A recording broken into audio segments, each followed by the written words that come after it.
American president Donald ട്രംപിന്റെ പകരത്തീരുവ പ്രഖ്യാപനത്തിന് പിന്നാലെ ലോക ഓഹരി വിപണി കോവിഡിന് ശേഷമുള്ള ഏറ്റവും കൂപ്പുകുത്തലില് ആഗോള സാമ്പത്തിക മാന്ദ്യത്തിലേക്കാണോ ട്രംപിന്റെ തീരുവയുദ്ധം നയിക്കുകയെന്ന ചോദ്യമാണ് ലോകത്ത് ഉയരുന്നത്.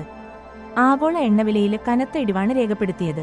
ബ്രന്റ് ക്രൂഡ് വില 6.5% താഴ്ന്ന ബാരലിന് $65. സ്വർണവിലയിലും വലിയ ഇടിവാണ് രേഖപ്പെടുത്തിയിരിക്കുന്നത്. ട്രംപിന്റെ തിരിച്ചടി തീരുവ ലോകത്തെ മറ്റൊരു സാമ്പത്തിക മാന്ദ്യത്തിലേക്ക് തള്ളുമോ എന്ന ആശങ്ക പങ്കുവച്ച് സാമ്പത്തിക വിദഗ്ധരും രംഗത്തെത്തിയിട്ടുണ്ട്. കോവിഡിന് ശേഷമുള്ള ഏറ്റവും ഇടിവിലാണ് ലോക ഓഹരി വിപണി. എന്നാൽ താൻ നടപ്പാക്കിയ പകരം തീരുവയുടെ നേട്ടം കണ്ടുതുടങ്ങും വരെ ക്ഷമയോടെ കാത്തിരിക്കണമെന്ന് അമേരിക്കൻ ബിസിനസ്സുകാരോട് ഡൊണാൾഡ് ട്രംപ് അഭ്യർത്ഥിച്ചു. തന്റെ തീരുമാനം അമേരിക്കയ്ക്ക് ചരിത്രപരമായ നേട്ടം നൽകുമെന്ന് ട്രംപ് അവകാശപ്പെട്ടു. ട്രംപ് 25% താരിഫ് ഏർപ്പെടുത്തിയതിനാല് യുഎസിലേക്കുള്ള കയറ്റുമതി താൽക്കാലികമായി നിർത്തിയതായി ആഡംബര കാർ നിർമ്മാതാക്കളായ ജാഗ്വാർ ലാൻഡ് റോവർ അറിയിച്ചു. ട്രംപിന്റെ പ്രഖ്യാപനത്തിന്റെ ആഘാതം ആഗോള വിപണിയിൽ തുടരുകയാണ്. അമേരിക്കയിലും ബ്രിട്ടനിലും ഓഹരി സൂചികകള് ഒറ്റ ദിവസം 7% വരെ ഇടിഞ്ഞു. എണ്ണവിലയും കുത്തനെ ഇടിഞ്ഞു.